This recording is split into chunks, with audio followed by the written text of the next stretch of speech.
La femme vit seule avec sa fille pendant que son mari boit avec d'autres filles. La fille se fait appeler Mary et était mannequin. Elle en a eu assez des coups bas dans son entourage et est venue ici pour travailler comme serveuse. Une atmosphère ambiguë règne entre eux, mais Mary se fait désirer et fait semblant de partir. Mais Jack l'arrête. Bientôt, les deux se rapprochent de plus en plus. Le lendemain, quand Jack s'est réveillé fatigué, il a découvert que Mary était déjà partie, mais Jack ne pouvait pas oublier Mary. Il est donc allé au bar pour la retrouver, dans l'espoir de poursuivre leur relation, et il se trouve que c'était le souhait de Mary. Il semble que son jeu de la séduction ait eu l'effet escompté. Elle a donc accepté de rendre visite à Jack.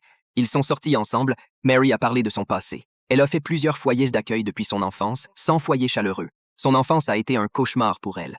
Son expérience tragique a suscité la compassion et l'amour de Jack. Cependant, alors qu'ils étaient sur le point de partir, ils ont croisé un voleur de voiture. Comment Jack pouvait-il rater l'occasion de se montrer devant la fille qu'il aimait? Mais le voleur de voiture a blessé la jambe de Jack. Jack tenait sa jambe blessée et criait de douleur. Un jeune homme aussi beau est devenu infirme.